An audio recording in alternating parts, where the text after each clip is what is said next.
Juste avant la rencontre au sommet avec le président chinois, Donald Trump lâche un message sur son réseau social qui prend tout le monde de court. J'ai demandé au département de la guerre de commencer à tester nos armes nucléaires. Le spectre de la guerre froide ravivé. D'images qu'on croyait appartenir aux archives. Les derniers essais nucléaires explosifs américains, les voici, ils datent de 1992. Dans l'avion retour de Chine, Donald Trump précise. Nous ne faisons pas de tests, on a arrêté il y a des années, il y a très longtemps. Mais comme les autres font des tests, je pense que c'est approprié qu'on le fasse aussi. Mais aucun pays, à part la Corée du Nord, n'a conduit de tests nucléaires explosifs au XXIe siècle. L'annonce de Donald Trump serait en fait une réaction à la Russie. Cette semaine, Vladimir Poutine a montré les muscles et s'est vanté de ses nouvelles créations.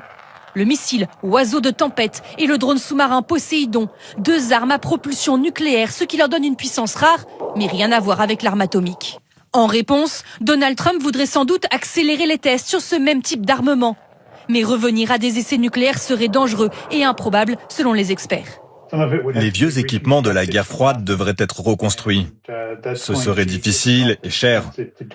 Ça prendrait au moins 2 ou 3 ans. Et ce serait contraire aux intérêts des États-Unis.